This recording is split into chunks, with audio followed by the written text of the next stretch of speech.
at 560theanswer.com.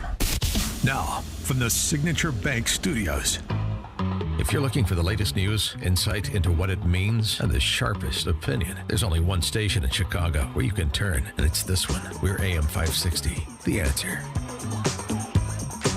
Top of the morning, Dan and Amy. One of P. Diddy's ex-girlfriends was out at the rally for Kamala in Las Vegas. Jenny from the block had this to say. He has consistently worked to divide us. At Madison Square Garden, he reminded us who he really is and how he really feels. It wasn't just Puerto Ricans that were offended that day, okay? It was every Latino in this country. It was humanity and anyone of decent character.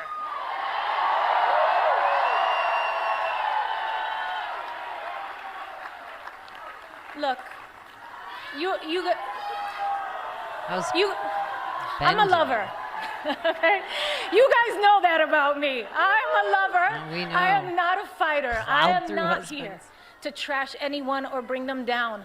I know what that can feel like, and I wouldn't do it to my worst enemy. Or even when facing the biggest adversary I think America has internally ever had.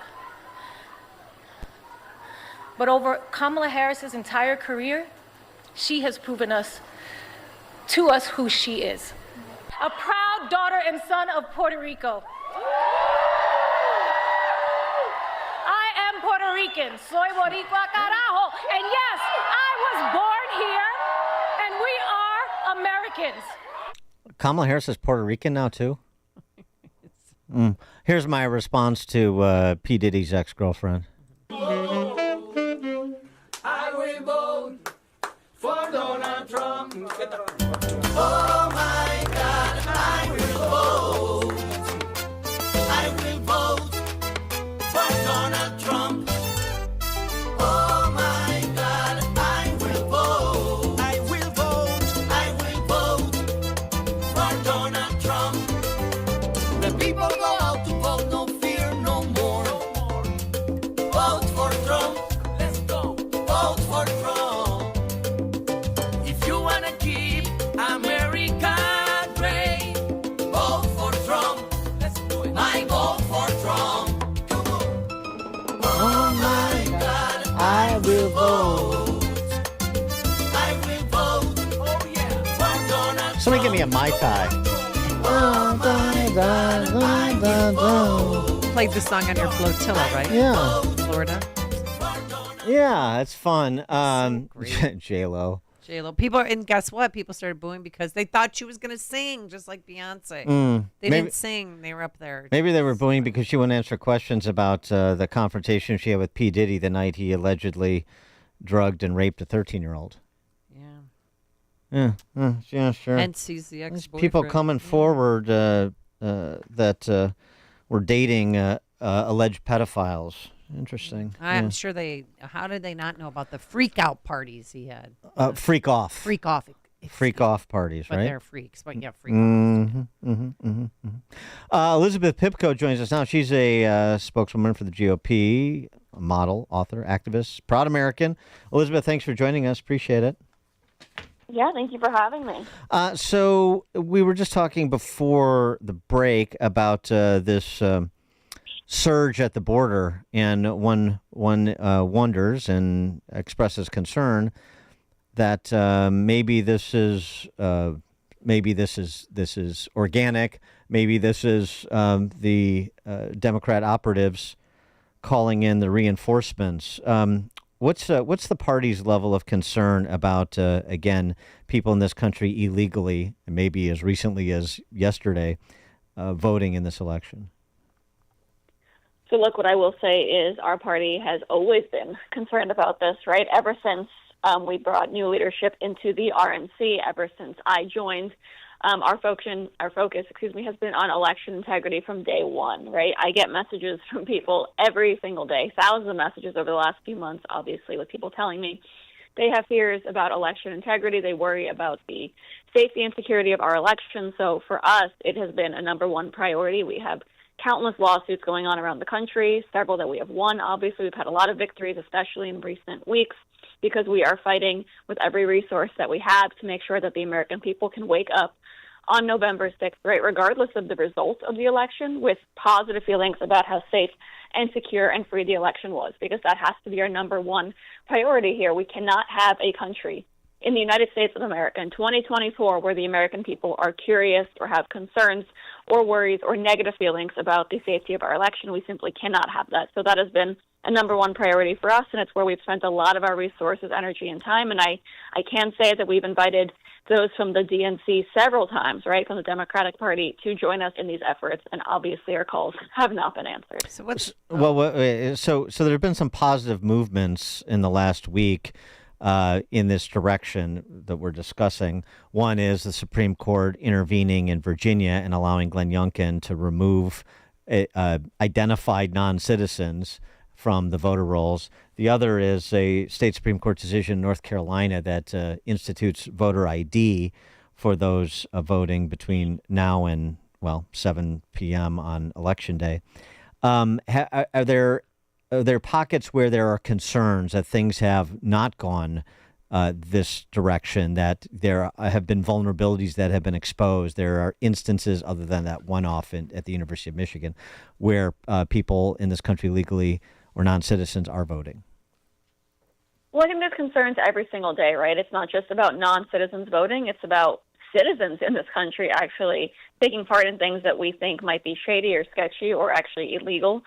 For those that missed what happened in Bucks County, for example, in Pennsylvania, we saw people that were actually instructing those that were standing in line to get out of line and go home, right, to not stand in line to wait to vote. We did file a lawsuit, and voting actually was extended, right? There was a judge who actually agreed and extended the ballot deadline in Pennsylvania. I believe it's, well, they don't have early voting, but it's the mail ballot deadline where you can actually stand in line early to request that ballot and drop it off. So after seeing the video proof, because your average everyday Americans who were concerned actually found their phones in time to record what was going on, post it on the internet, and bring attention to it, we were able to see that. We were able to file a lawsuit very quickly and able to get that early voting timing extended by 3 days. So that is a great example of how everyday Americans can get involved. When you see something that you think looks strange, you should report it to us. You should take videos and post them on social media, and you should make sure that your fellow Americans see that, because I think left or right, if you're a Republican or a Democrat, you would still be concerned by that. Well, yes. We talked about the Bucks County thing and other instances, Dominion machines in Michigan and so forth. But I mean, specific to that issue,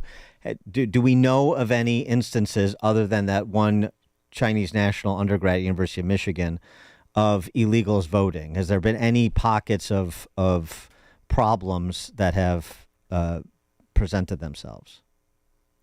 Right now, no. We did have that instance. I believe it was also in Pennsylvania with, I think it was 2,400 fraudulent voter registration ballots that are still being investigated. But no, so far, no. And I can assure you with how excited the American people are, but also nervous and on top of their game, they really are going into this election. We would hear about it if anyone had those kinds of concerns right now. Here in Cook County, you can only early vote via computer, which I'm a ballot girl myself. Do you believe that those systems are safe? We certainly hope so, right? Look, we've put in every resource that we have to make sure that's safe. At the same time, I know that there is a desire for paper ballots, right, in our country. People, no matter what state, no matter what district they're in, have reached out to us and, it's told us that that's what they want. That's how they feel safe. You just said it yourself. You don't feel very safe with a computer system like that. I think it's interesting that we've reached the point where no matter how concerned people are with a lot of these systems, they are still in place, meaning more people have to get involved, vote in their local elections, try to run themselves, by the way. Very important. People don't realize they can get involved themselves and run in those local elections and actually get involved in changing these systems, because sitting home and complaining has only brought us to this point. I think people have to realize that a good chunk of the country actually believes in voter ID laws, and yet we don't have them in every single state, right? So when you believe in something, if you think that something is shady, if you're unhappy with the system in the United States of America, you have to get involved, especially locally, and try to fight against it, because the only way we're going to make any kind of change is if more and more Americans that want to see that change get involved and work on it themselves. Well, and the other thing that's helpful is these partner organizations, effectively, even if informally, who are in the same business. For example, American First Legal Foundation announced yesterday they won their lawsuit against the Arizona Secretary of State's office for illegally withholding a list of 218,000 registered voters who did not provide proof of citizenship. The Secretary of State in Arizona must produce the complete list of those voters by Monday, so now they can be checked and tracked. And this is the sort of thing that maybe wasn't happening to the extent it needed to 4 years ago in terms of proactivity and getting things challenged and resolved before Election Day. Yeah, look, 100%. I don't think enough people actually realized until this point how much they could actually do. We said it for months that we wanted to train, for example, hundreds of thousands of poll watchers and poll workers, right? And people laughed at us, and now we have over 200,000 volunteers trained for doing that exact process. I think people don't realize how much they can do, how well they actually can get involved, how equipped they are to help with these systems and make sure that they and their fellow Americans obviously feel safe with what's going on. And I'm so grateful for the amount of people that have stepped up as volunteers, working for different organizations. Like you said, for our own organization, it has been incredible to see the American people come together to try and solve this issue that I think really, again, should impact all of us. The CNN is trying to peg their hopes and dreams on some gender disparities in early voting in swing states. Women representing 52% of the early votes in Arizona, 50% in Nevada, 56% in Pennsylvania, 56% in Georgia, 55% in North Carolina, 55% in Michigan, 55% in Wisconsin. Is that a concern for you and the GOP, or is it, based on the aggregate numbers, it seems like, well, there's a lot of Republican women, a lot of Trump supporters that are coming out that are embedded in those numbers, and so maybe the gender disparity is a bit misleading. Right. No, there certainly are a lot of Trump-supporting women obviously coming out, despite the fact that Mark Cuban yesterday called us all weak and stupid. Yes, there are many of us obviously coming out. Look, we're very aware, right, of how groups have shifted in this country. Obviously, Kamala Harris does have a lead with female voters, Donald Trump with male voters, but we've also seen different shifts from other groups, right? We are making strides with Black Americans, for example, Hispanic Americans, Jewish Americans. I think the dynamics in this country are changing quite a bit apart from just the disparity between male and female voters. I don't know if enough people even know how to track them because they've never seen numbers like this for a Republican candidate, right? Donald Trump has made quite the dent that many of them did not expect when it comes to different minority groups. So I think we're going to see and understand a lot more after November 5th, but we're certainly tracking every single group in the country and what that means for us, especially in these swing states where we have to compete in those early voting numbers in order to win on November 5th, which is what we want to do. And is there, this story that the D.C. press corps has decided to push in the last 48 hours that there's some sort of surge happening for Kamala that really isn't reflected in any numbers I've seen, but you probably see more than I do. What do you say to this alleged surge for Kamala?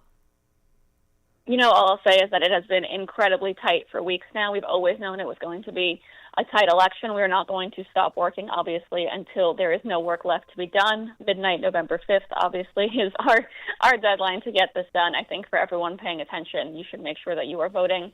If you have not early voted yet, to go do that, to make sure that your neighbor, your friend, your dog walker, your teacher, everyone you know is out there to the polls, because obviously there are chances of a surge on both sides. There are chances of a lot of things no one expects, and we're not going to be able to win unless every single person out there casts their vote and is ready to help us with that win on the 5th. So we're not worried about any surge, but we're obviously focused until the very last second on making sure every single voter gets out to those polls.